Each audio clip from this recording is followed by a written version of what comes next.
Hey everyone, I'm Jaden, And I'm Noah. and we are the Super Gamer Bros, and this is the Super Gamer Bros podcast. We're just a couple of brothers who love playing games and love talking about games, so that's what we do.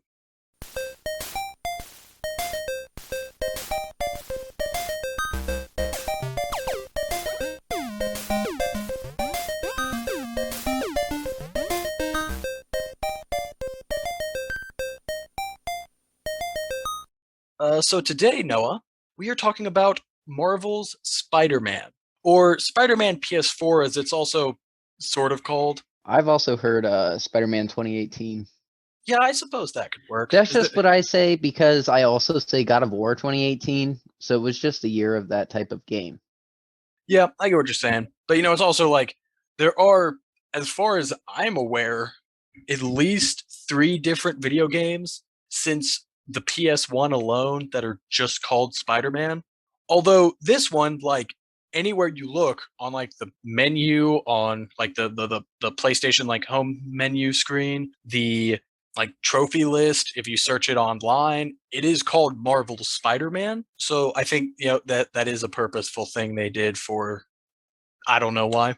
Well, they when Marvel Spider-Man was coming out, they talked about how they wanted it was supposed to be like the start of the Marvel gaming universe, and then they really haven't gone anywhere with that since. Yeah, well, I think the difficult thing about having a gaming universe compared to like a cinematic universe, a comic universe, or a book universe, games take a while to be made.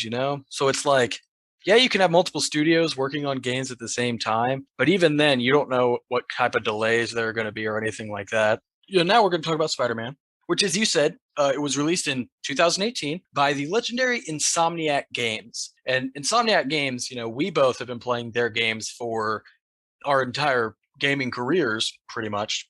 That's true. We started with Ratchet and Clank Going Commando. Yeah, that is what we started with. A game we will definitely talk about at some point. After PlayStation 3, they actually went over to Xbox initially, created Sunset Overdrive, which did not sell well, but apparently, from anyone I ever heard play it that talked about it, it was a really good game. So, Marvel Spider Man succeeded in making a modern Spider Man game, hitting every check mark, at least in terms of what I believe you and I had, and what would make a great Spider Man game. On the Ultimate Spider Man game checklist, they hit pretty much everything, which is a feat that has not really been accomplished since the Spider Man 2 movie tie in game in 2004.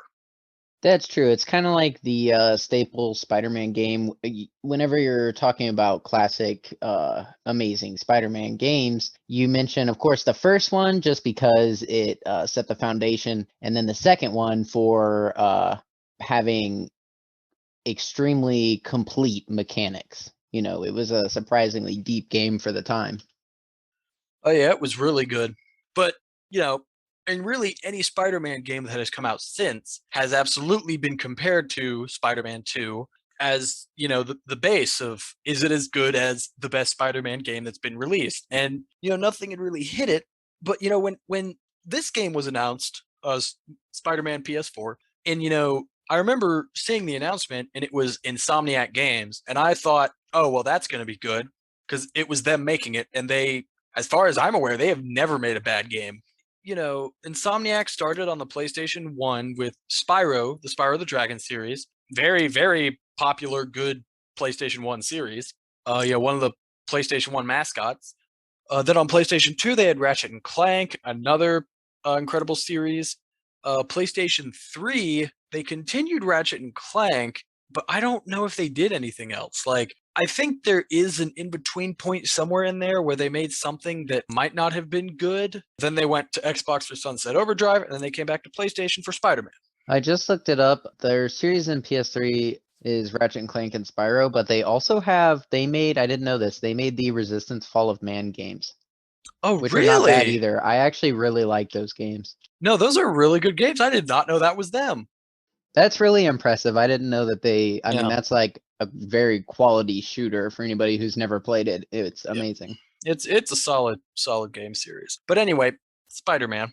So I actually looking up information about Spider Man. discovered that when so this was actually the first licensed game that Insomniac made, not not new IP, anything like that. This was the first. When they were initially like were told, they're going to make a Marvel game, they were given literally anyone. They could have picked literally anyone in the Marvel universe. There was no limit on that. It was you pick who you want, and that's it. It was open book. I'm actually a little depressed to hear that. The reason I will say it's funny enough that Spider-Man's popularity isn't actually the reason that they picked Spider-Man. There were a few of them that did like Spider-Man, but the big thing that made them pick Spider-Man was because they felt like they could do the fluidity of Spider-Man's movement well because their previous game Sunset Overdrive was kind of built around that same fluid, always moving kind of thing. That's true. I remember when there were interviews and whatnot before when the game was coming out, and they would constantly bring up Sunset Overdrive, which is a game that we have never played. At least I don't know if you have. I haven't. It's an Xbox exclusive, and I just don't love Xbox. Yeah, I'm the same. I have not played it. I do have an Xbox, and that is something that's kind of on my like I have a very short list of Xbox exclusive games that I do want to play, and that one is on there. Yeah, I do want to play that because like I said, it's Insomniac. Everyone who played it that I talked to said it was really good, but that's in the future. Yep. So I think that intro was long enough. Moving on. So initially, of course, a big part of Spider-Man, the setting, and Marvel Comics and DC Comics, two big comic juggernauts. One of the biggest differences between the two was the settings of the games because DC, all of the cities in DC are fake cities, completely made up. They're usually based on real cities, and a lot of times, like real cities are mentioned, but the actual setting of pretty much everywhere is a city that does not exist. Yeah, I always accepted it as like the premise of DC is every other city exists, but so do these new ones. Yeah, I think that's probably it. Yeah, and then you have Marvel, which just takes place on Earth in the same cities. Example: Spider-Man takes place in New York City, specifically Manhattan, and there are 9 districts in this game. It's a district based map. There's Central Park, Chinatown, the Financial District, Greenwich, Harlem, Hell's Kitchen, which Hell's Kitchen is a fake Marvel district in existing New York. Like the rest of these are real districts. Hell's Kitchen is specifically made up for Marvel. And then there's Midtown, Upper East Side, and Upper West Side. Yeah, I didn't hear about Hell's Kitchen until I watched the Daredevil Netflix show, and I didn't understand that that was the name of the district. I always thought like that's just what people called it. Yeah, I thought it was the same. I thought it was like really until because I don't know if I played Spider-Man first or if I watched the Luke Cage show first. Because Luke Cage, I think, takes place in Harlem, the Luke Cage Netflix show. And up until that point, I thought Hell's Kitchen was just like a fictionalized version of Harlem. That's interesting, because you're right, Luke Cage is in Harlem. I forgot that though. Another great show, by the way. Yeah, I thought Hell's Kitchen was just a fictionalized version of Harlem. Is this the section where I can lodge my complaint about the map size? Oh, sure, yeah, the setting. Yeah, while we're talking about the setting, I do want to actually discuss it. All these districts mostly look the same, in my opinion. Well, I think that's just New York. Exactly. It's just New York. There's Because no fault of theirs. I will say, I've never been to New York. I don't think you've ever been to New York, so I can't necessarily comment on how realistic this is compared to real New York. But in any fictionalized New York I've seen, whether book, comic, TV show, video game, it's always this kind of look. So it doesn't like. I don't think it's inauthentic. It's not the look that bothers me. I'm fine enough with the look. What I have a problem with the map is when the game starts and you're on Manhattan. I thought that that was like the first section of the game, and then it would open up to a larger map. I believe that most everything in this game is perfect, but the map size, I think, is a little small, especially compared to other modern open world games. Oh, that is interesting. I, if anything, have kind of an opposite complaint. I think it's a little too big. But it's not like on its own it's too big. It's more situationally it's too big, if that makes sense. I think if you mean like when you have to go so far away for an objective. Uh, yeah, yeah, that's probably the best way I could put it.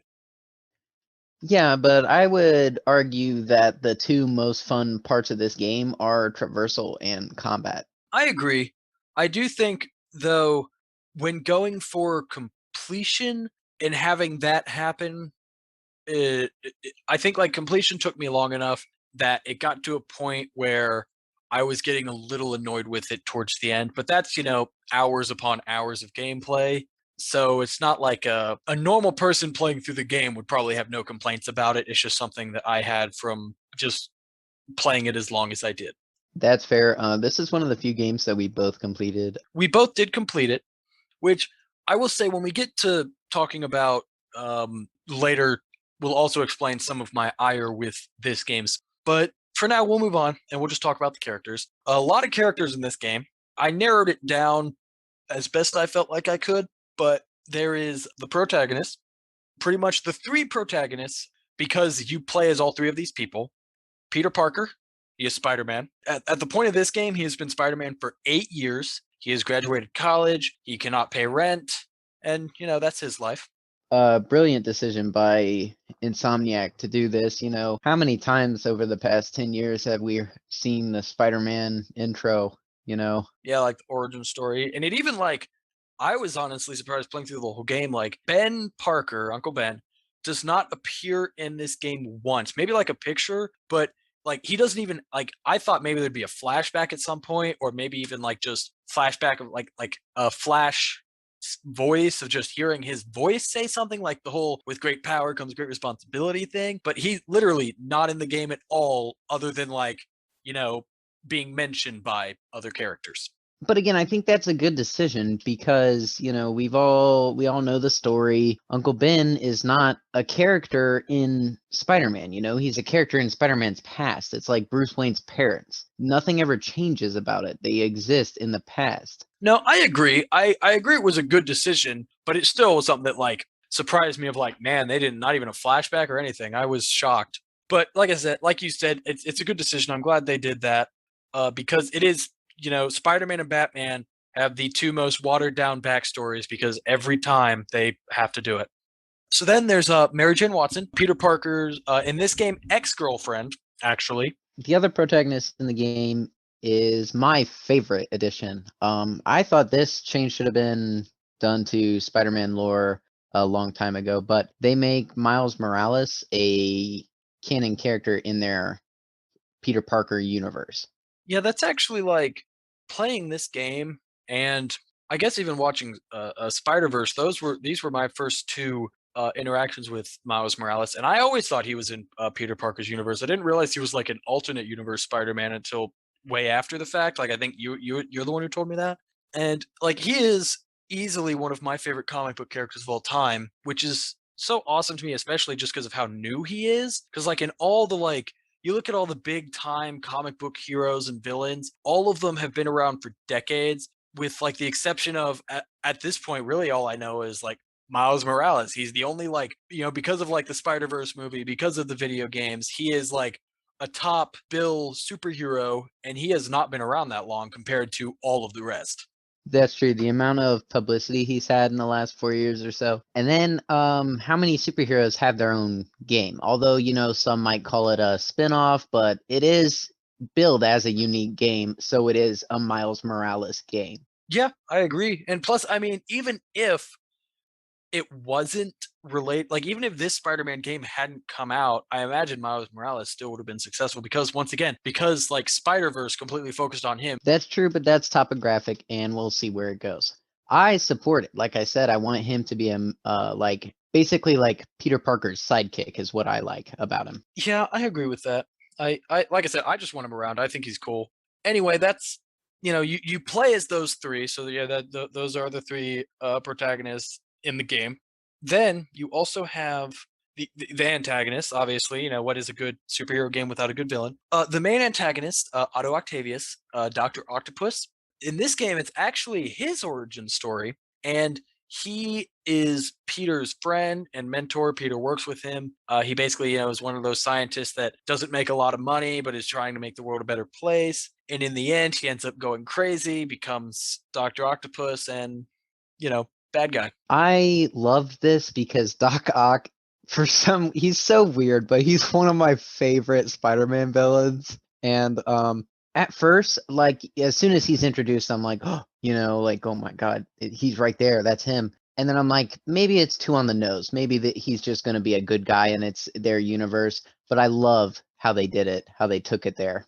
Yeah, they really did it in a really cool way that made it like, even though you knew it was coming, to me there was always that kind of self-doubt of, oh well, maybe not, maybe they won't, and even like when it did happen, like I didn't want it to happen. Like it was something of like, oh, I know this is happening, but like you're so cool and you're such a nice guy, and it's not like really entirely your fault. I wish it could be different. Yeah, that's true. He is one of those like tragically misunderstood villains.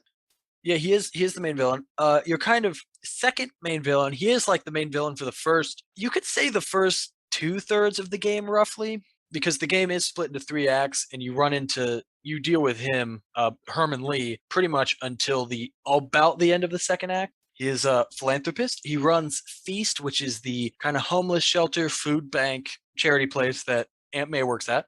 He is also Mr. Negative, who is a villain with negative like he is a really cool villain because one, he is actually just his appearance is negative. Like if you look at like a negative picture, that is what he looks like. He also has like negative powers. He brings out negative emotions in people. A really cool villain. Okay, I wanted to ask, is his name Martin Lee? Yeah, Herman Lee is the guitar player for Dragon Force. So that's where I got that name from. So, yeah, Mr. Negative. I do not share those feelings about Mr. Negative. I think he's kind of lame. In the game, I was not very fond of his powers. I didn't like his powers as much. I think that it could go in more interesting directions. I guess I just don't think he was powerful enough to be the main villain he's made out to be. I like the character as a person. His personality and his arguments are really interesting. I don't know. I mean, he is in the comics, and he as well. He is another more recent villain in Spider-Man mythos, which is really cool. Seeing him get a spotlight like this, and yeah, it's like you said. Like the villain itself is cool, but the actual character is, what is really cool with him being, his whole backstory is his tragic backstory is really cool. Like once again, another villain that is like, okay, well, like, yeah, okay, I understand why you're doing what you're doing. Obviously, it's a bad way to work through your feelings, but I get it. It's one of those. Right, exactly.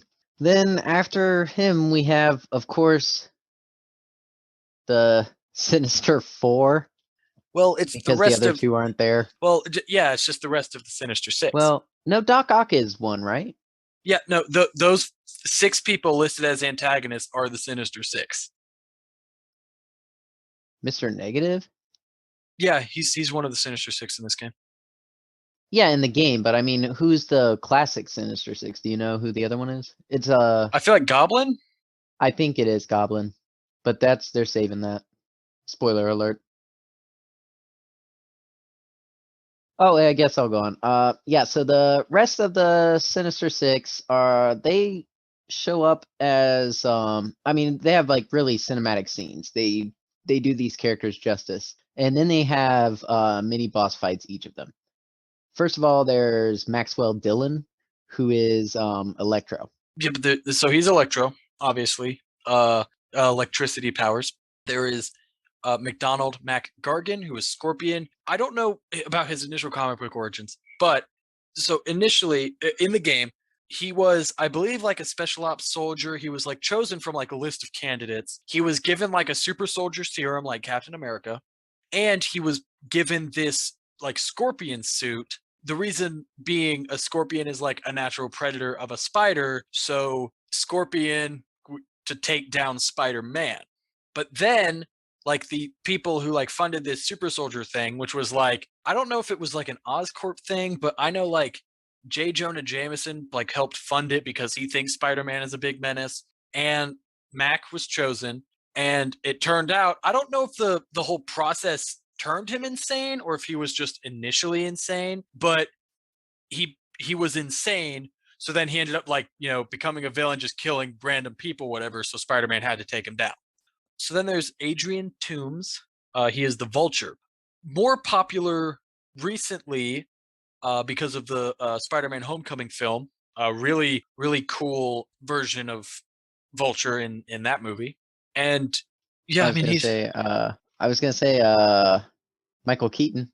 So obviously, yeah, Michael Keaton. But in this, once again, I don't know his backstory in this compared to the comics and the movies because I don't think his backstory is really explained too much. Like the only reason I know Scorpions is because the like J. Jonah Jameson like tapes that Blay mentions it. So then finally you have Alexei Setsevich, who is the Rhino. Many different versions of Rhino throughout the comics. The version that is made in this game specifically is he was a Russian soldier who, kind of like Scorpion, he was like chosen to put on this Rhino, like basically like a combat armor that was supposed to be, used in war and be indestructible and stuff. And basically, like it fused to him or he got stuck in it somehow. And thus he basically is his end game really is to just get out of this suit. that is really weird. Yeah, I don't know. Like I said, it's better than I think the like one where he's just like a part man, part rhino kind of thing. Yeah, that's weird. I don't know. That's just weird. Let's move on to the side characters. Yeah, so the side characters, there's Norman Osborn. He is owner of Oscorp, a rich kind of asshole guy, father of Harry Osborn, who is not in this game. He also in this game is running for mayor, and in many different Spider-Man canons, like he's sometime is mayor. He's basically like Lex Luthor. He's a rich businessman who sometimes is mayor. Then you have May Parker, Aunt May. Aunt May, she's awesome. A very good She's iteration of fucking Aunt May, bitch. She's fucking Aunt May, bitch. Very good iteration of her in this game. I really like her in this game. She's such a wholesome, down to earth lady. She's just so real. Yeah. So then there's also Wilson Fisk. He is the Kingpin. He is another villain. You take him down. Like the very first mission is taking him down, arresting him, and that basically is kind of, you could say, what helps kickstart this whole story, because him being taken down leaves a power vacuum in the Manhattan crime world, which then Negative Man ends up like beginning to fill with his people. So yeah, that's he's a big deal. Then there's J. Jonah Jameson. He was the editor in chief of the Daily Bugle. In this game, he is retired, and he just has a podcast where he just rants about Spider-Man the whole time, and it randomly pops up every now and then. Entertaining to listen to, but That's another testament to the ingenious people working at Insomniac. Just these clever twists to make it more modern, more realistic, just ingenious. yeah, I mean, what loser starts a podcast, right? Hey, his podcast was playing all over the city. I mean, it was planned for. I mean, Spider-Man was listening to it, I guess. Anyway, then also notable side characters. There is this short order cook, very important short order cook. It's extremely brief. I would not call him a side character. I would have put it as like an Easter egg thing. But it is true. Stan Lee appears in this game. Does he voice himself? Well, of course, I imagine he also Okay, did I like couldn't remember when he died. yeah, Was I that last imagine year? yeah, I think it was. No, I think he actually died before the game came out. No, he I think he no, I think he did die before the game. I think he died like 2 months before the game came out. No, he died 2 months after the game came out. It was after. Yeah, I'm pretty sure it was 2 months after the game came out. Yeah, it was in November. Yeah, because I did look it up. But yeah, Stanley. I just put him as a side character because it's Stanley, creator of Spider-Man. It very much is an Easter egg, but I just thought it'd be fine to put him as a notable side character because I think he's a very notable character in anything. That's true. He's also my main character in Lego Marvel. He is. Yeah. Yeah, I mean, he's just so. I mean, it's Stanley. We could talk for hours about Stanley and everything he's done, but I just thought like it was a very surprising appearance. I did not expect it, but man, was I happy when I saw him.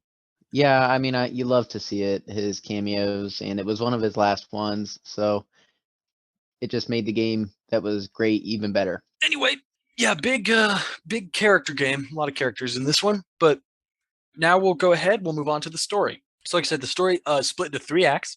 The game starts out with capturing Wilson Fisk. That's just the whole first mission is going to his tower, taking out all his people. You fight him, you take him down. So then, after you take him down, these new criminals, they're called just the demons, begin taking all of his assets. Like I said, there's that power vacuum. While investigating, Spider-Man and Mary Jane learn that they're looking for something called Devil's Breath. Spider-Man then, kind of while investigating them, he ends up meeting this officer named Jefferson Davis at this warehouse where he believes there's like a hidden demon activity going on. I think it's like a warehouse owned by Wilson Fisk, because they're basically just like taking all of Fisk's property and then destroying what's left over. Because they come in and they rob a bunch, like they take a bunch of like guns and stuff that Fisk was hiding there. So the two of them end up stopping the demons. Davis is basically given a medal for his heroism at a re-election event for Mayor Norman Osborn. So he is mayor in this game. I did forget about that. The demons attack the event and they kill a lot of attendees. They kill Jefferson Davis.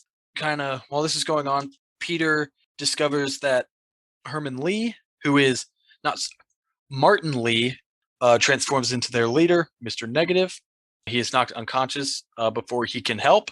And then, following the attack, Norman Osborn hires Silver Sablinova and Sable International to basically like a militia to do police work because the police didn't stop it. And then Peter befriends Jefferson Davis's son, Miles Morales, and persuades him to volunteer at Feast. While this is all going on, Peter and Dr. Octavius are researching advanced prosthetic limbs that basically you should be able to actually work, like a functional arm, say, a functional hand, with just your mind like you would your normal hand. While doing that, Osborn actually just stops all their funding and basically gives them the option of like working for Oscorp or just going bankrupt. And Octavius isn't too happy about that. And Noah, you can take it from here. While searching for Lee, Spider-Man discovers that Devil's Breath is a lethal bioweapon inadvertently created by Oscorp while developing a cure for genetic diseases. Lee locates and steals the only sample of Devil's Breath and threatens to release it unless Osborn surrenders to him.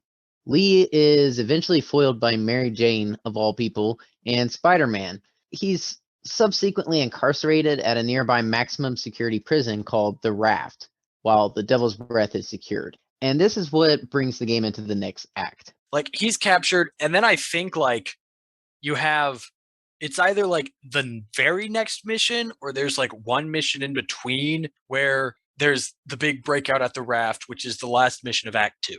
Anyway, while that's going on, it cuts over to the other half of the story, which is about Dr. Octavius, of course. He's obsessing over creating enhanced limbs that exceed the limitations of the human body. He creates 4 mechanical tentacles that will operate from his back, and he will be able to mentally control them via a neural interface. He reveals to Peter that he is suffering from a neuromuscular disease that will inevitably immobilize him. So basically, eventually, Dr. Octavius is going to lose control of his body, and he's building these arms so that he can control them with his mind, and then he won't need to use his body at all. This is, what we're talking about when we say he doesn't start out as a villain. He's not a bad person at all. Yeah, he's basically like, that famous, like, Joker line from A Killing Joke of like, oh, have you ever had like one bad day could turn a person crazy? And it's kind of like that's what happens to him. He is trying to do good for people, and then he gets his funding taken away. He's slowly losing control over his motor functions, and it just over and over kind of builds up until he eventually explodes.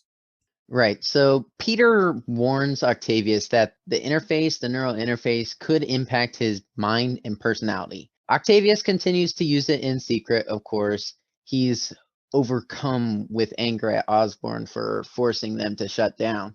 After that, there is the massive breakout at the Raft. This is easily my favorite part of the game.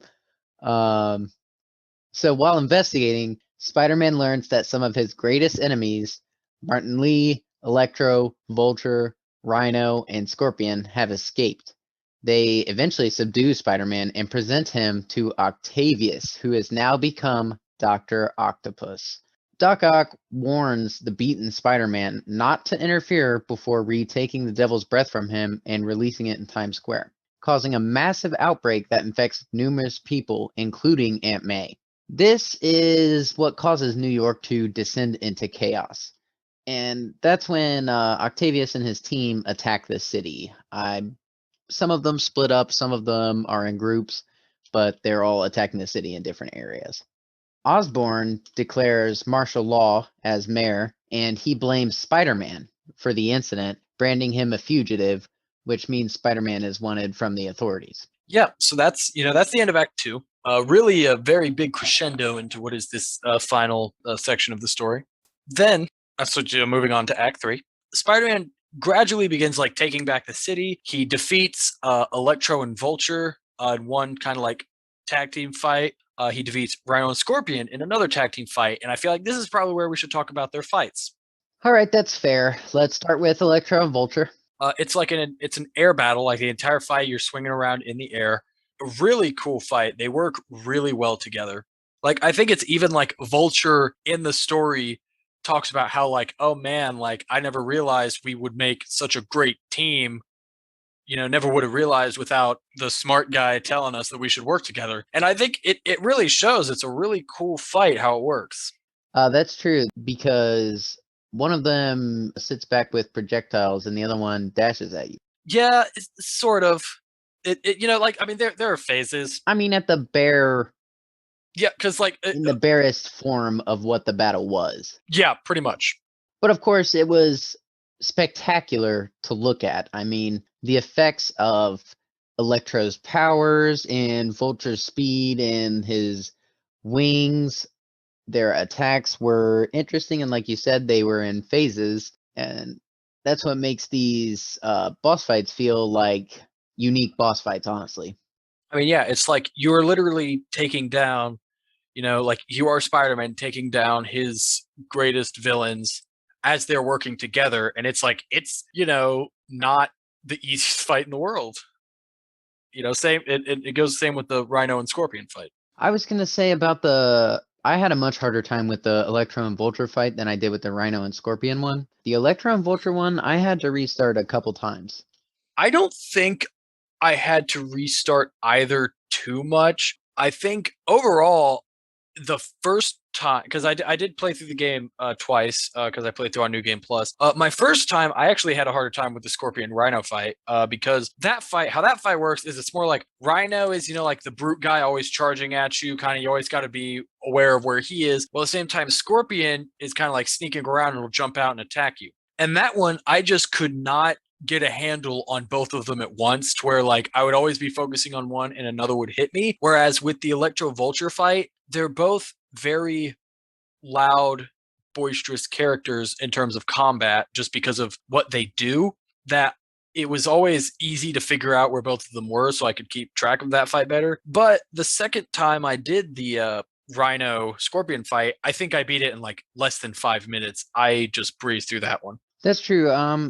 I had I felt like for the Electro and Vulture fight, it was more like movement in the air. You have less control of it. You have a dodge button, but you can only dodge once at a time, right? There's like a limit to it. In the air? Yeah, Yeah, it's kind of weird how it works. Like it depends on like you have to swing in between each dodge. It's hard to explain. that's true. But in both fights, they definitely do a great job of making a theatrical spectacle of the villains, like each one of these villains is given their 15 minutes in the spotlight, That's what I love about these fights. Yeah, it's very much like the fights are like, I think the best way you could describe it is literally like you're playing an animated movie almost, with how theatrical they are. They are very like, if there were to be a Spider-Man animated movie where they had Spider-Man fight Electro and Vulture at the same time, this is 100% how that fight would go. Same with like Scorpion and Rhino. Like this is absolutely how that fight would go because it's how these characters work. And I couldn't imagine, any version, be it comic, movie, game, of these fights happening where they would go differently than they did from beginning to end. That's definitely fair. Like I said, the breakout of the prison is one of my favorite moments, and then these boss fights are the cherry on top to me. Yeah. So anyway, we'll go ahead and move on. So Mary Jane, she infiltrates Osborn's penthouse, learns that Devil's Breath was developed to cure Harry Osborn, who they thought, Mary Jane Peter thought he was away on Europe for just studying, traveling the world because he's rich and that's what rich people do. But actually, apparently he has a terminal disease that his mom died of, same disease. And basically he has been sent away to some medical facility while Osborn is attempting to cure him. And as a result of these tests, Martin Lee, who was a test subject for this cure, ended up gaining his abilities in an explosion of energy that also killed his parents, which is why he hates Osborn. And funny enough, actually, Octavius was there too. I think Octavius helped create Devil's Breath because him and Osborn used to be partners, which is something we completely skimmed over. Not even skimmed, we didn't mention. Yeah, that's true. That is a big part of the story between Octavius and Osborn. I also wanted to mention, oh yeah, about Harry. Oh yeah, Harry not being in Europe and being terminally ill. Everything with Harry and Norman, like I didn't see any of that coming. It all was completely out of left field. It got me. It was very, very odd. I thought Harry being in Europe was, I mean, really, I thought it was maybe just like a plot device just to have him out of the way because potentially, story reasons in like a sequel or something, which I mean, I guess technically it still sort of was, but I didn't think it would go to the level that it has. That's true. I didn't think the payoff would be so soon. So, yeah, anyway, basically, Mary Jane also learns there is an antidote for Devil's Breath, but Martin Lee ends up stealing it. So, Spider Man tracks down Lee and defeats him and basically appeals to the goodness in him to get the antidote. But then Octavius comes in. He uh, he beats Spider-Man. He escapes with the antidote and he escapes with Osborn. While Spider-Man is kind of recovering from that, Miles is all subsequently happening. Miles is actually bitten by a genetically modified spider from Oscorp that Mary Jane had carried from his penthouse. Because in this hidden lab are all these spiders. I assume the spiders were there because I don't know if it's explained or not, but I imagine, at least my theory was, that Spider Man himself has kind of fast healing powers. Like that's, like a thing he has. Like not Wolverine fast, but he does heal rapidly. And so I think Norman has all those in his penthouse specifically to kind of try to figure out maybe if Spider-Man's abilities can work the same way. One of those spiders ends up on Mary Jane's bag, ends up at Feast, ends up biting Miles, and I wonder what that leads to. So Also, another payoff I didn't think we were going to get so soon. yeah, I mean everything from everything leading up to the Miles Morales video game, I very much thought it was more of a tease Easter egg kind of thing, like maybe in the Spider-Man 2 game that was very obviously and is still very obviously going to happen, that there would be payoff to that, but nope, it was immediate. Yeah, I'm on the same page with you there. And I was shocked to see this happen and that he was getting his powers and talking about it at the end of the game. I had no idea that was going to happen. Really cool. But anyway, so while he is wounded, Peter builds an armored Spider-Man suit and confronts Octavius atop Oscorp Tower. He rescues Osborn and sends him away. And Octavius reveals that he knows Peter's secret identity, which kind of is like a snap for Peter because this whole time, Peter doesn't want to fight Octavius. He wants to believe that there's still good in him because because he had worked for him, he had idolized him. And then he wished, so he thought oh, he Spider-Man can work. Maybe I as Peter can talk to him. But then at this moment when he's oh, Octavius knew he was Spider-Man, that's when he realized okay, there's no talking to this guy. And he fights him. Spider-Man beats him. He gets the antidote. He leaves Octavius, his arm's broken, his fake arm's broken, to be arrested. And then Peter is forced to choose between using the limited cure to save Aunt May from her death or keep it so they can synthesize a vaccine for the infected masses. He chooses to save everyone because that's what he does. And May dies. Before she does, in this conversation, she reveals that she knew he was Spider-Man, and she's proud of him. She dies. Very sad. Yeah, it was very sad. I cried. It wasn't that sad. I cried, and then my girlfriend made fun of me for crying at a video game. Women don't understand emotions. No, they don't. I was so upset. She was like, she like I was telling her about it, and she was like, "You cried at this?" And I was like, "Yeah, it's Aunt May." It's so setting. Anyway, 2 months later, New York has returned to normal. Peter and Mary Jane get back together. Miles reveals to Peter that he has gained spider powers. Peter reveals that he is Spider-Man. Osborn enters a secret laboratory where Harry is kept in stasis with a black web-like substance. I wonder what that is. And as Osborn places his hand on the tank, the substance reacts and reaches out to his hand as well. Confused here because that's definitely Venom, right? It's I mean symbiote. 1,000,000%. I don't doubt that. But does that mean he's gonna be Venom instead of Goblin? I feel like there will probably be both. I want there to be both, but does it mean Norman's gonna be one and Harry's gonna be the other? I don't know. I imagine we'll find that out in the future. Anyway, let's move on to the real gameplay here. The combat. Okay, so in this game, you were spending a majority of your time either swinging or fighting. And the fighting in this game is good. It follows the style similar to Batman Arkham, which, was already great. And Spider-Man makes it much more fluid. Spider-Man is an acrobatic character. He's flipping around when you're doing basic attacks all the time. He's moving throughout the air. He's very fast, much faster than Batman. So, like Batman, Spider-Man has an array of gadgets he can also use to attack enemies. In this game, there is no counter. There is a dodge, and the dodge functions similarly to a counter, but not quite. This is something I don't like. I think any really good combat system has a counter, but not to say this combat isn't good. Well, it has like if it has like the perfect dodge, and you can get an upgrade for the perfect dodge like strike, which is kind of a counter. That's true, but perfect dodging melee enemies is difficult. Yeah, it's basically just more strict timing than say like the counters in Arkham are. Yeah, I just don't think it's accurate. I don't think it accurately reads perfect dodges on melee characters. I think it's more meant for your ranged attacks. Anywho, so he also has webs, of course. He has many different types of webs, and they will bind enemies once so much webbing gets on an enemy. Once an enemy is bound, he basically becomes like an object in the... Spider-Man can basically shoot a web onto objects around and throw them at enemies. And he can do this with enemies who are tied up, or throw them at walls and stick them to them, or floors or ceilings or whatever. There is a skill tree in this game. The skills are all pretty useful. I like a game where every skill is useful and not just a stat boost. And I also like a game where you can get all the skills, which Spider-Man is. You can get all the skills once you're fully leveled.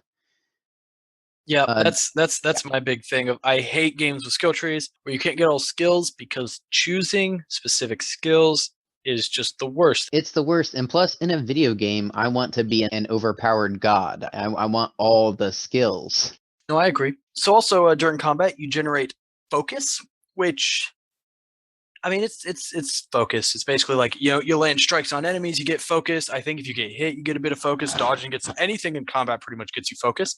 You can build up to 3 bars. One thing I really like about this game: at any point in a fight, or even just free roaming, if you have it, you can just at the push of a button, which I think is up, like the directional button. I think it's down. It's down. One of the two. And you heal yourself a bit, or you can save all 3 for like an ultimate attack ability kind of thing. I really like that. I really like the being able to the focus to heal yourself thing, but then also having that risk reward of potentially saving it for an ability if you need it. That's fair. I pretty much always used it to heal and never anything else. I needed it constantly. I don't know if it was like I felt like I didn't have enough health, but all the time in like big fights with a lot of tracking projectiles and stuff, I would have issues with the health. I would as well, but also like a lot of times, especially in larger encounters, it would build up so fast that I would have 3 bars, and I'd be like, I have enough health that I can probably build up another bar before I die, assuming I kind of lose it and start getting hit a lot. I'll go ahead and use it. And that would be most of the situations for me using the abilities. That's fair. So Spider-Man's gadgets, he has the basic web shooter. It's like it's one of the triggers, and it just shoots like a web projectile at an enemy, and it will build up on them over time.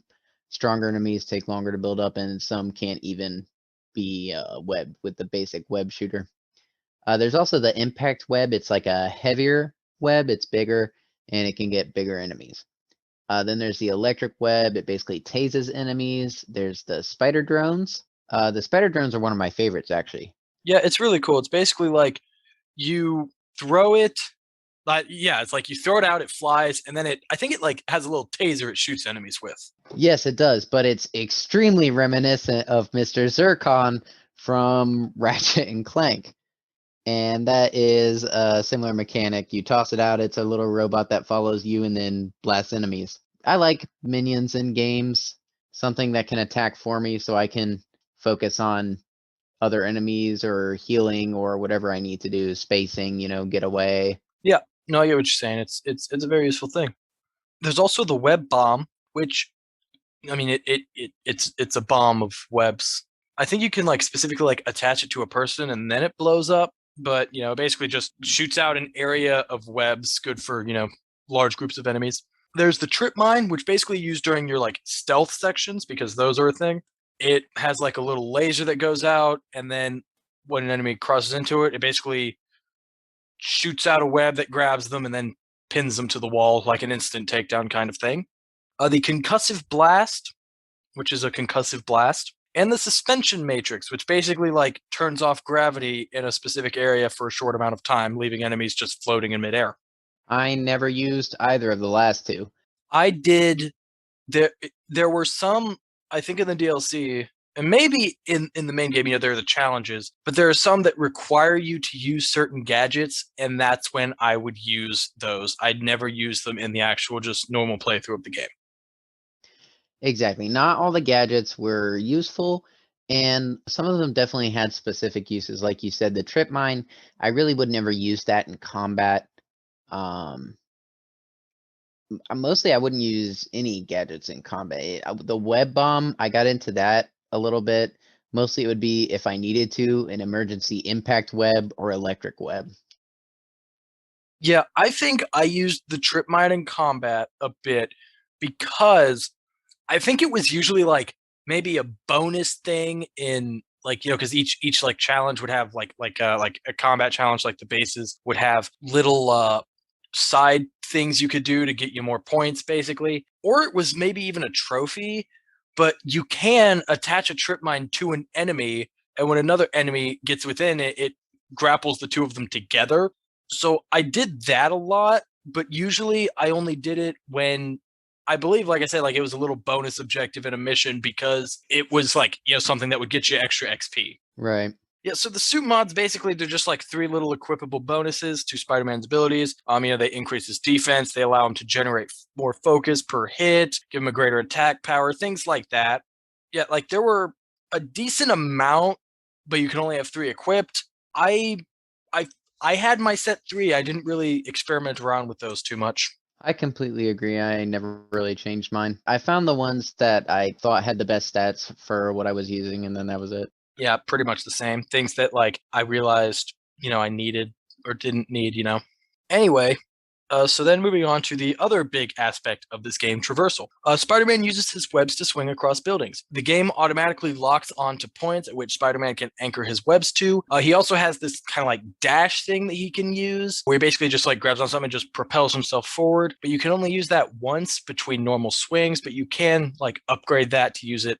I think at most you can use it twice between swings. He can also, if you come to like an opening, the space under a water tower or a gap between, a small gap between two things, or through a pipe, he can basically like slingshot himself forward through those in this little cinematic break that was always really cool. And then he can climb and run up walls. That's true. It's all classic Spider-Man maneuverability, and the character and charisma they give him when he's swinging his movements and flips. You can tell he's experienced, and he's been doing this for 8 years. He just feels so casual and cool about it, and they do a great job of portraying that in all of his movements while he's swinging. Yeah, like it's very fluid, it's very fun, it's very easy to grasp and do well. And it's also kind of in terms of like the math size him traveling, you can, doing it, you build up speed and you can get really, really fast, like really fast speeds in the game doing it. That's true. It's all about the momentum. And they talked about that a lot when the game was being marketed as well. Like it works. Yeah, I mean, I don't know. I feel like it's so funny to me how good the traversal is, but also how simple it is. Like, there's not really too much to talk about because it's pretty straightforward, but it works so well. The thing is, swinging around a city as Spider-Man will never get old. I have and could do it for hundreds more hours. I agree. I agree. So yeah, we'll talk about kind of like additional gameplay mechanics and things here. Collectibles. There are backpacks. Spider-Man, Peter Parker, is a broke college graduate, partially broke because he has 55 backpacks just webbed across the city at random points. How many backpacks has this man bought? Well, 8 years, and it's like what, 30? I'm just saying, I used the same backpack for 6 years going through school. That's true, but he, gets into fights and stuff, and he has to toss it in places, and then he forgets. You don't remember things.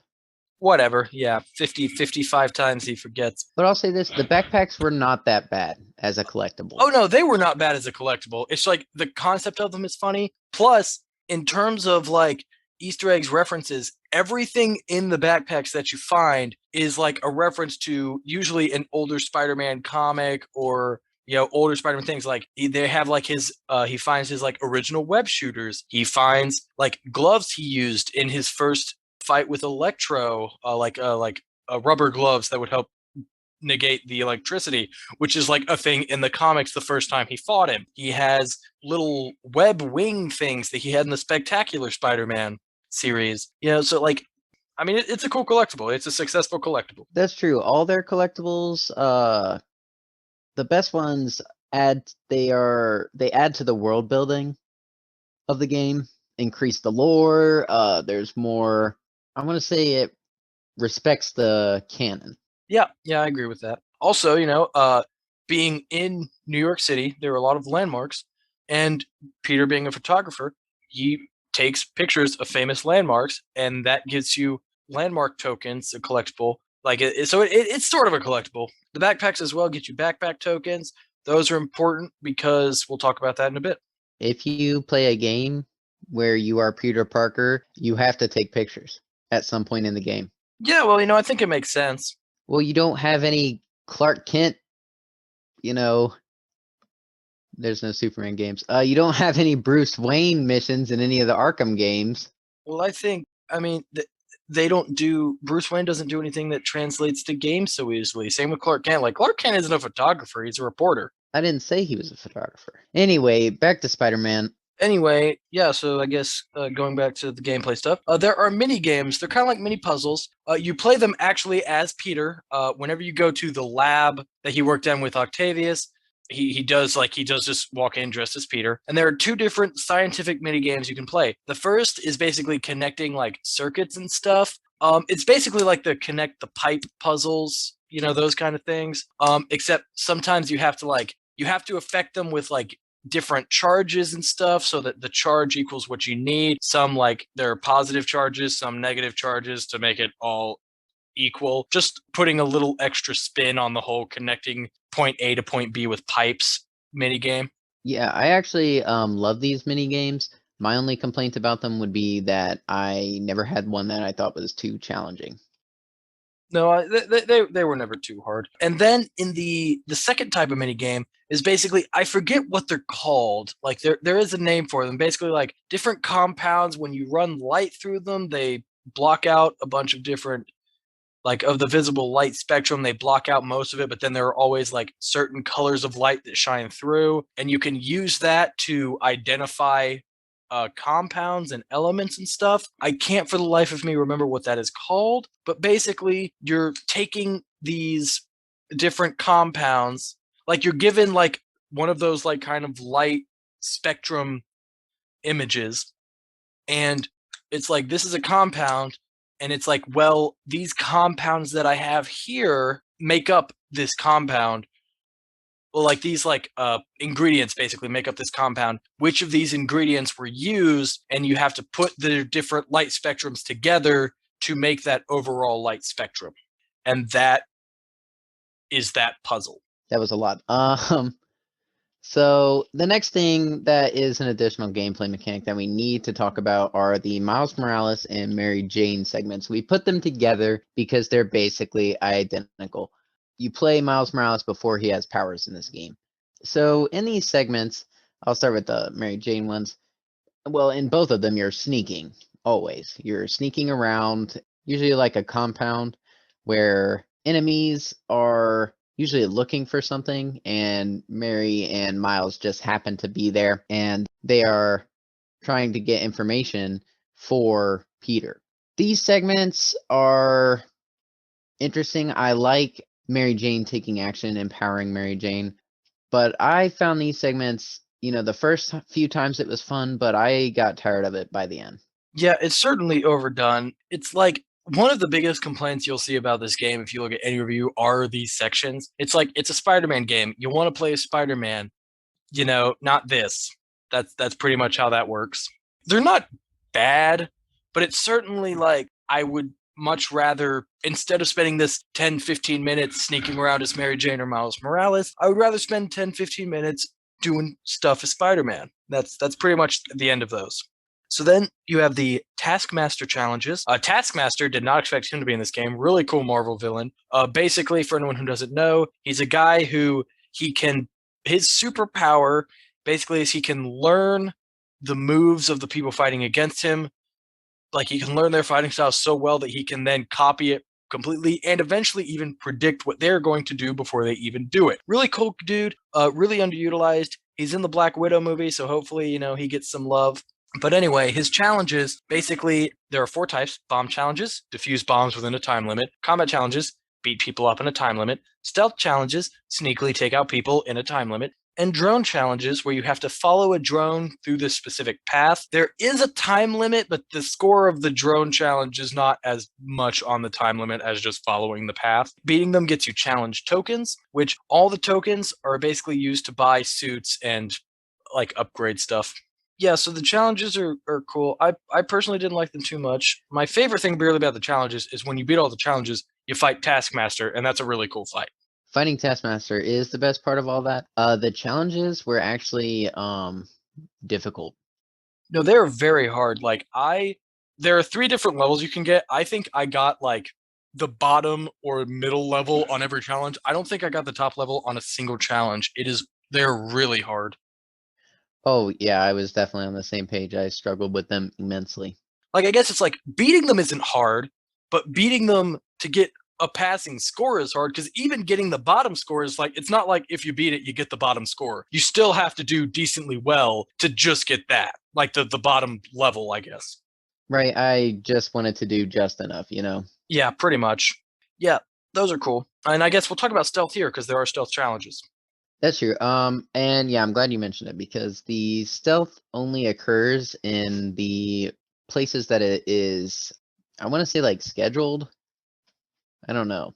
You know Yeah, I what I mean, mean? It's I mean, like controlled stealth. It's not like well, you can like there are segments where you can try to stealth, but you can't stealth as long as you want to. You can't go undetected. At some point, what's the word I'm looking for? Instigates a fight between a giant group of people.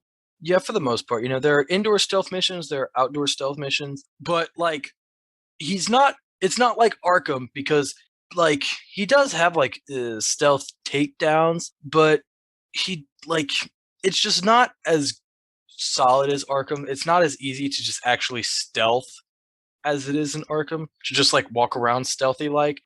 They're fun. They work really well, but it's like I guess the biggest thing is like there aren't perches like there are in Arkham, so it's kind of harder to, have a bird's eye view without being spotted, because Unlike in Arkham, where you're on a gargoyle, they can't see you. They can pretty much see you at any point in this, and there isn't a super like, yeah, there aren't really perches.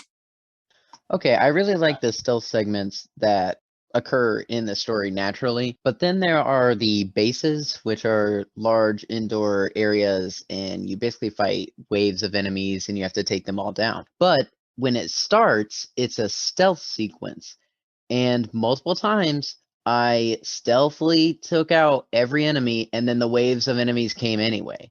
So there's no reward for stealth. Well, it's just like you can fight less people in a wave, which can get overwhelming. But no, I do agree with you. Like it certainly is like Arkham. I feel like is a game where you can be stealthy at any point in time if you want to. But in Spider-Man, it's like you are stealthy when the game says you're being stealthy. You are not when the game says you're not. There's not really like a spur of the moment switching kind of thing. Right, and that's my issue with stealth. And if it was more fluid like the Arkham games, I think that would be better. Not that it's bad how it is now. I thoroughly enjoyed it.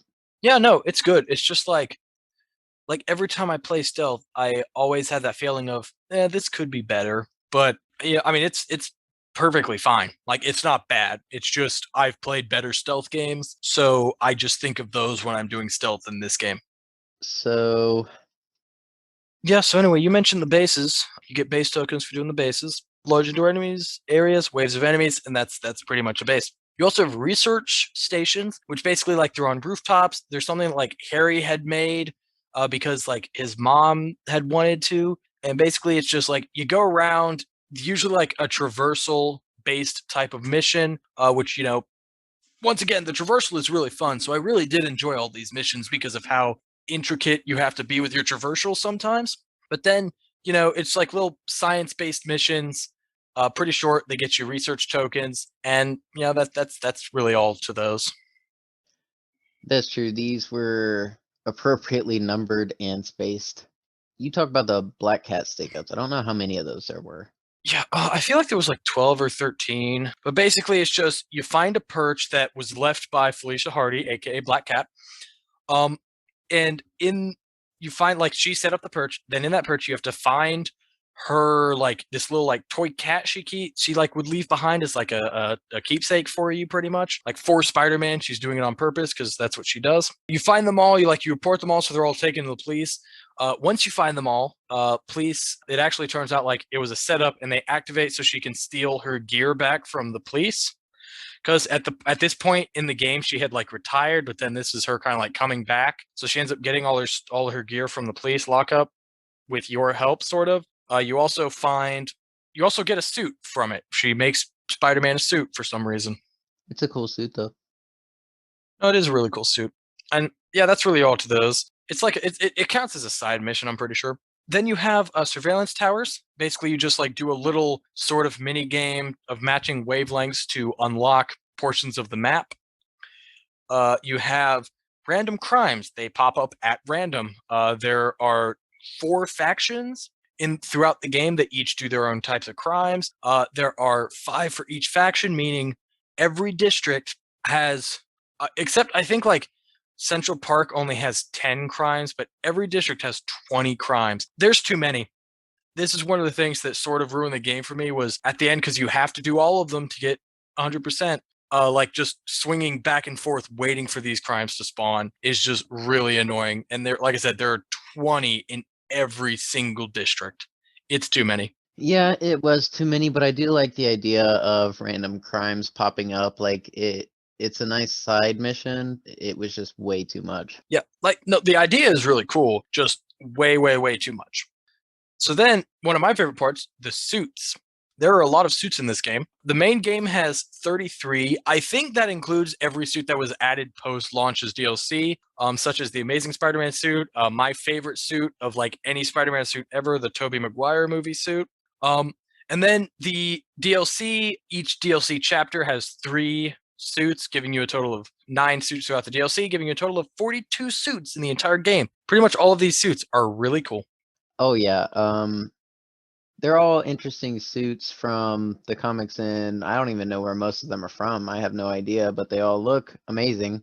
And it'll give a little description about where each one of them is from. I don't think I've read them all. Most of them are from comics, some of them are original, and I think that's pretty much it for the most part. So each suit unlocks an ability that can be used with focus. Like the focus abilities are unlocked with suits.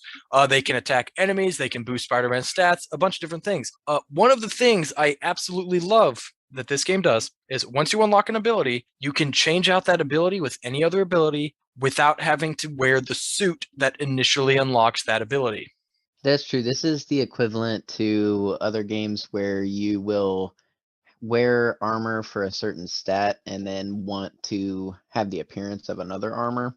Uh, and I agree with you that that's the best way to do it. Yeah, like I think the only other game I know of that did that was DC Universe Online did that.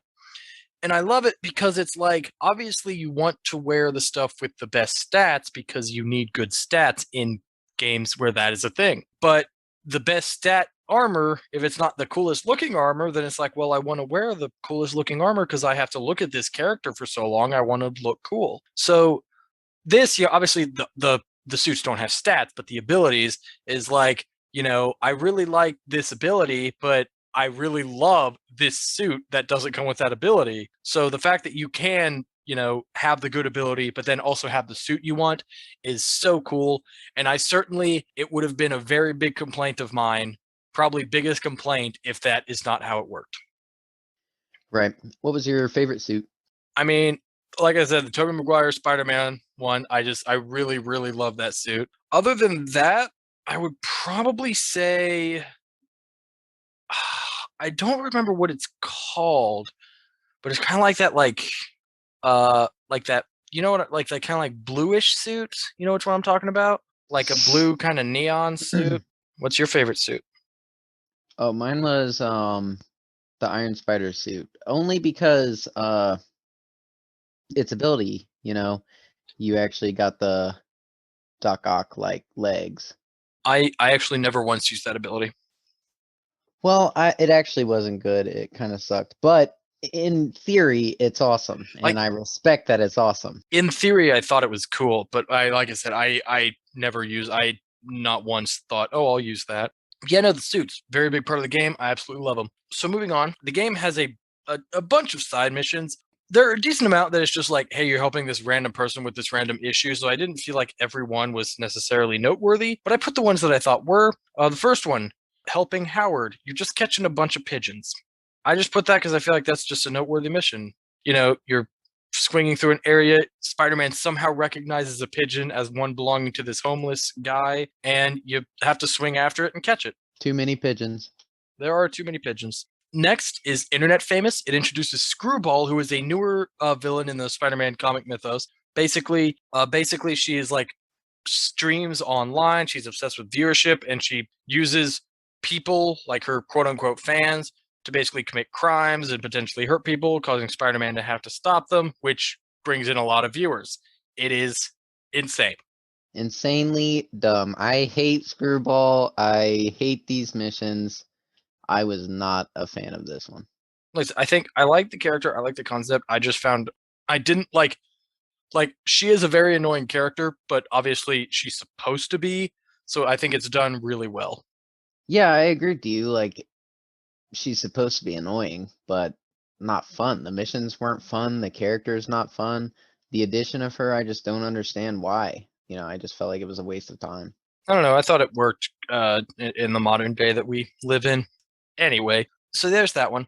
And then there is the Tombstone series, three missions investigating the villain Tombstone. Basically, he's like a little crime boss. He basically has like impenetrable skin.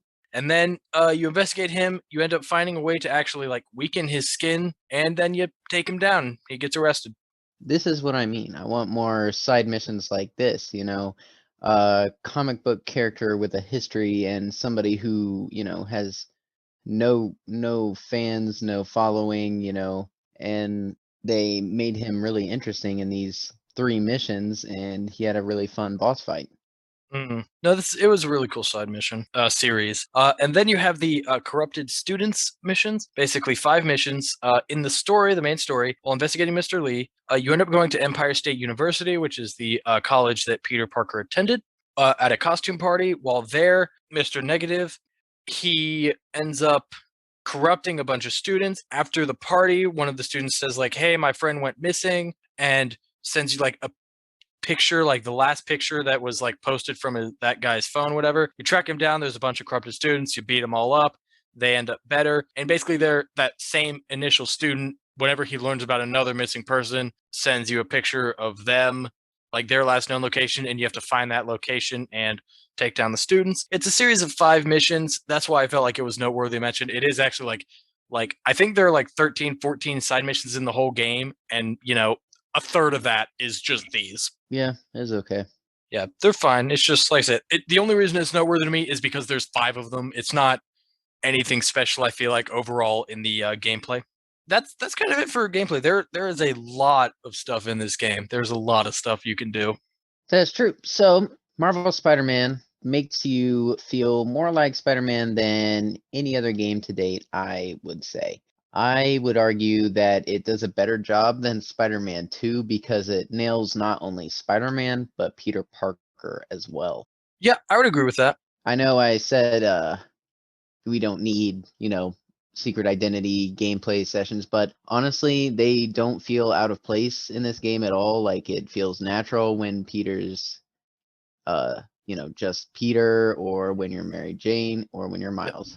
Even like this game does something that like even say like the Arkham games didn't do, where part of the life of a superhero and something that has always been a thing, especially with like Spider-Man, is balancing the whole hero and secret identity thing. And you feel that in this game because you're like rushing from one mission to, getting to the lab to try to get to work on time and stuff. Like you're literally Peter Parker trying to balance superhero and normal life. That's true. All that and the fast travel is the subway. Really, really cool. Anyway, yeah, so we'll move on now to notable trophies. Like you said, we both got the platinum trophy in this game. There aren't really too many notable trophies, I feel like. Pretty much the 3 that I included were for specific reasons. One is with great power, pay respects at Ben Parker's grave. There is a cemetery in the game. In that cemetery is Ben Parker's grave. I spent like an hour looking for his stupid grave in this stupid cemetery because I couldn't find it. I just looked it up. What do you mean? I looked it up. Well, like my thing was I looked it up and it was like, okay, here's the cemetery. Boom, I'm at the cemetery. I'll probably be like, I'm not going to look up exactly. I'll probably be able to find it. And I just ran around for so long before finally like actually looking up again a video that like was more specific with the location so that I could actually find it. Yeah, no, I just looked it up. Yeah, it was annoying. Then there's hero for hire, like higher as in higher in the sky. Basically, the name is a reference to the Heroes for Hire, which is like Luke Cage and Iron Fist, their whole kind of hero business that they have. And then the trophy is for perching atop Avengers Tower, which is the tallest building in the game, and it's Avengers Tower. It's a reference. Avengers Tower is in New York. Then there is Spider-Man About Town. Greet 10 citizens. One thing I love in this game you can do when you're Spider-Man is you can literally just walk around the street and citizens will say hi to you, just like, hey, Spider-Man, what's up? And every once in a while, there'll be like a square prompt where you can like high five a citizen, or you can like you do like finger guns at them. You just wave. Just so many little interactions you can do that I think is just so fun. It's really cool. It really makes you feel like you're friendly neighborhood Spider-Man. Yeah, no, it really does. So do you want to talk about the Easter eggs? Yeah, I can talk about it.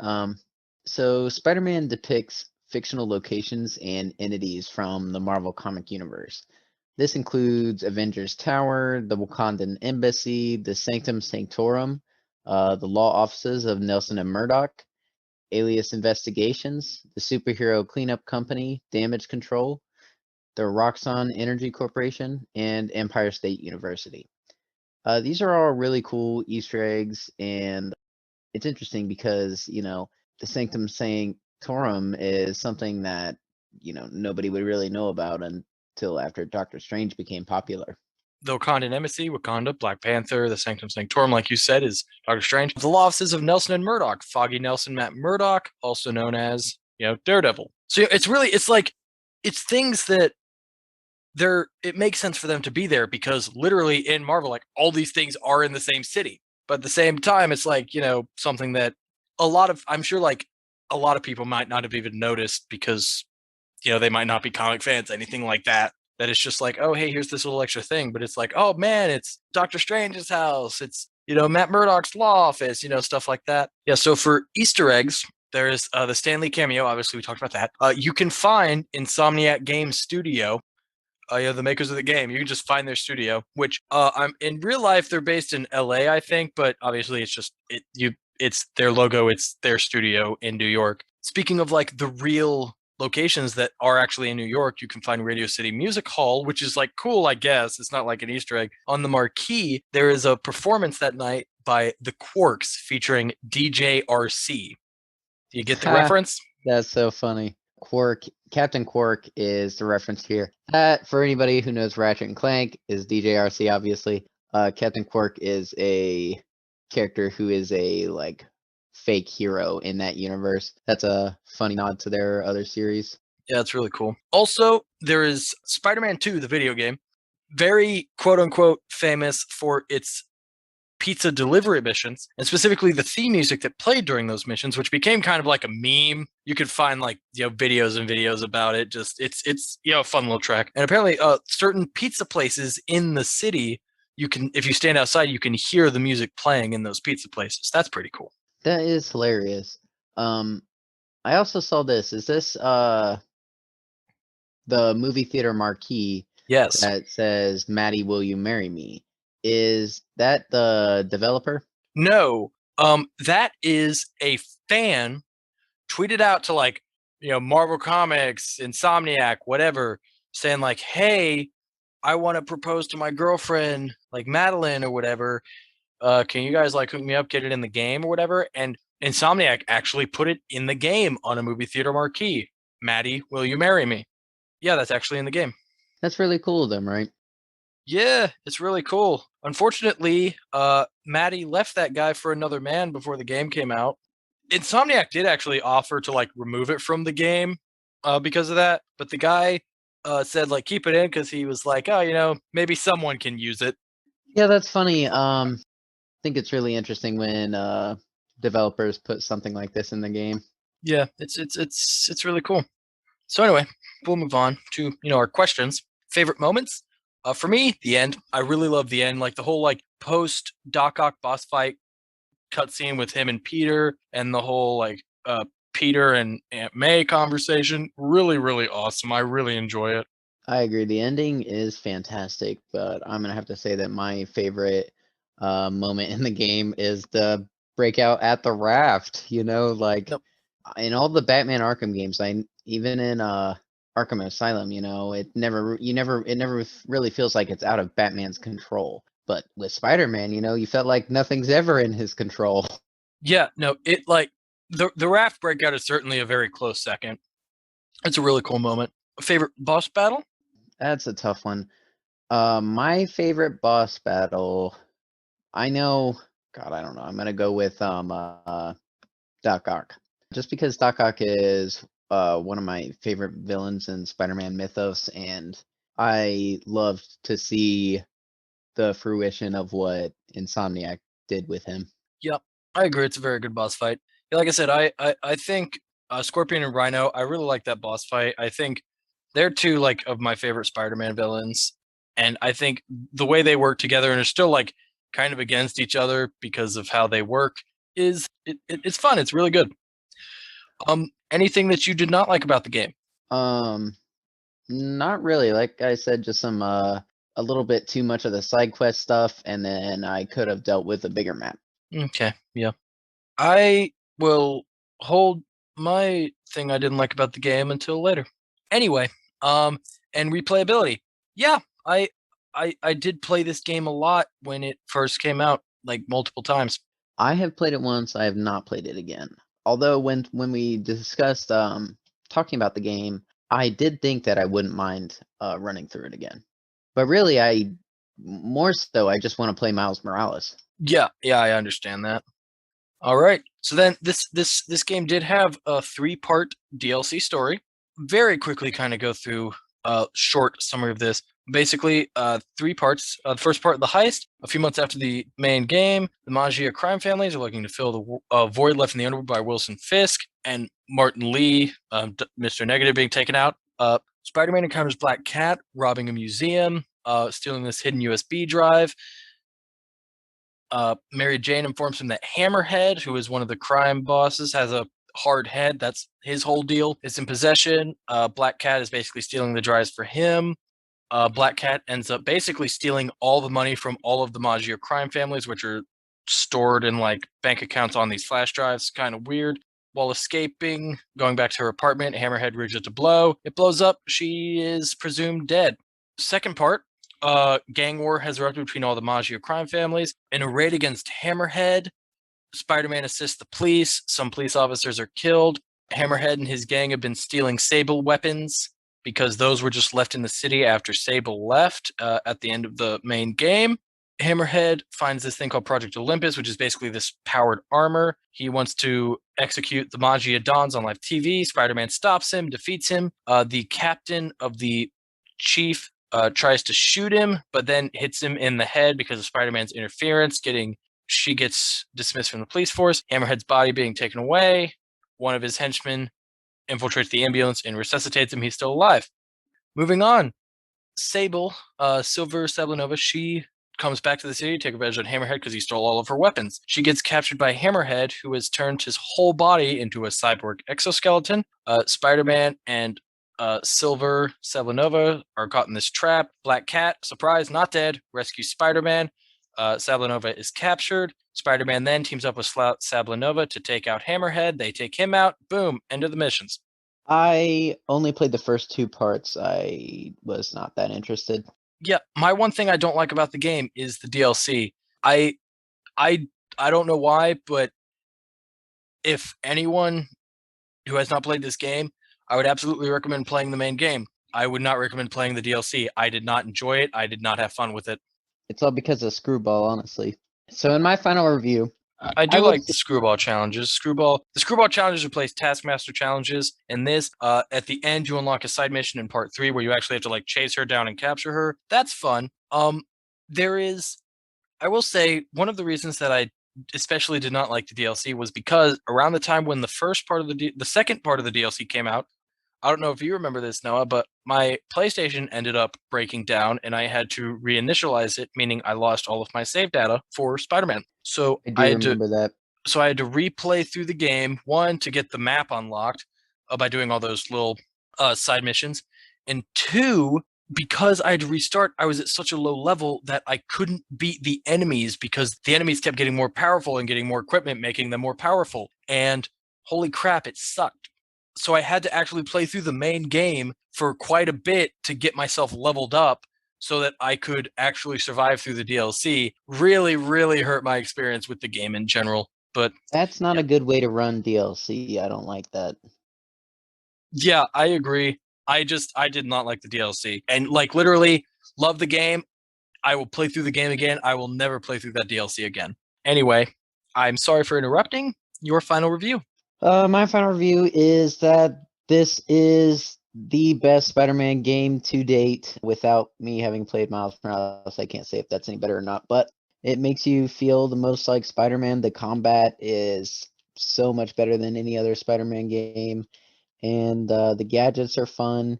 The game looks amazing. The soundtrack is good. The voice acting is good. There's too many crimes, but that's not a problem. You can just do the main story. Just doing the main story of this game, you would love it. It's a great game. Yeah, I'm afraid I don't have anything to add. You basically summed up how I feel about it. It's certainly like playing through just the story, I feel like is more fun than completing the game 100%, specifically because of the crimes. But either way, both things still very fun. Like even if you just did the story and maybe like the side missions because you wanted to do the side missions, or even just the important side missions, they're all really fun. They're all really enjoyable. I'm 100% for that. And that's I feel good with Spider-Man. Noah, how about you? Yeah, I feel good. All right. So now we're going to move on here. We're going to move on to the indie bit, the bit where we talk about indie games. Today, we will be discussing Parappa the Rapper. So basically, Parappa the Rapper is a game about a rapping dog.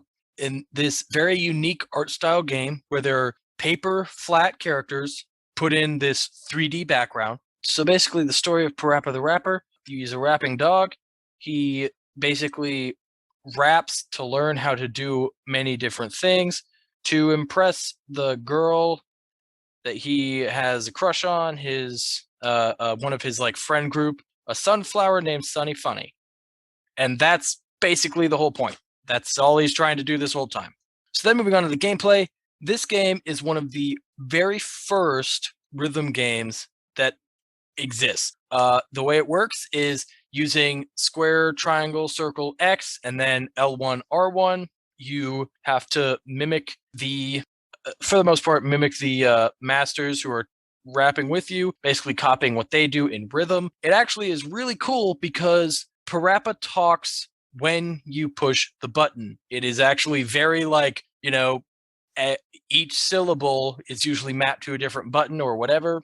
And he talks when you press the button. So if you don't press the button in time, you press it, out of time, you press the wrong button in the actual game, he will say the wrong syllable. He will say it out of order of the song. And you do actually audibly hear that, which I think is really, really cool, especially considering how early of a rhythm game this is. Noah, did you like this game? It may shock you, but I did not like this game. For me, it was simply the mechanics. The buttons it has mapped on the visual does not match the audio for most of the songs. And even when you press those buttons on time, it is very not fluid in Parappa's rapping. Like, it never sounds good when he's talking, in my opinion. But you know what I did like? I like the songs. A lot of them are pretty good, especially my favorite was the frog, the reggae frog. Yeah, yeah, I agree. I do like the music. Surprisingly, this game is actually worse with the timing than the original PlayStation 1 game because this PS4 remaster is actually a remaster of the PlayStation Portable PSP port of the game, which that port was broken in comparison to the original game. Specifically, stage 4, where he is rapping with a chicken to bake a cake. That stage is legitimately just super broken, and it like in the PSP port, it is super broken. And since the PS4 port is just a remaster of that, that's why this game is kind of as broken as it is. So, funny enough, if you want a better experience, play it on the PS1. That is funny. No, I did like the game. I like the rhythm aspect of it. Like you said, other than the fact that it is broken, not the original game creator's fault, it's just broken. It is really fun. I do like the story. It's just so ridiculously goofy and funny. The characters, like the art style, is just so unique. Like the first time that we had ever heard of Parappa was actually in PlayStation All Stars Battle Royale. And ever since I played that game, knowing that it was like a rhythm game and me being a big fan of rhythm games, I'd always wanted to play it. And it was really fun to actually get and play it. I got the platinum in it, which is really cool. Also, something that you probably did not experience at all is in Parappa the Rapper, you have different ratings. There is awful, bad, good, and cool. If you match up what the teacher says 100%, you get the good rating. To get cool, you actually have to freestyle, which literally means pressing the buttons of a certain phrase in just an order that the game designates as good. Usually it's like actually supposed to be in time with the rhythm and stuff and actually sound like melodically good. But once again, the game being broken, that's kind of out the window with just being some like, me doing, because to get the platinum, you have to get cool on every stage, which there's only 6. It's a very short game. Like, it's basically just like, you know, do this rhythm that to me sounds really good with the music and it sounds really good, but the game is like, no. And then it's like doing one phrase like this and it's like, oh, it's almost bumped you up to a cool rating. And then I do that exact same thing on the next phrase, but slightly different because like the button presses are different and it goes down like I didn't do good.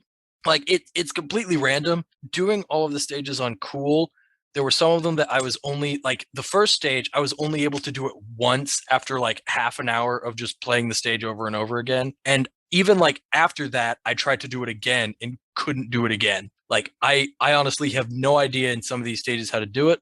Then once you get it, the teacher leaves and you're literally by yourself, and you have to go the rest of the song once again just pressing random buttons in a sort of good rhythm that hopefully the game likes. It is a lot easier to keep it than it is to get it, though. That's interesting.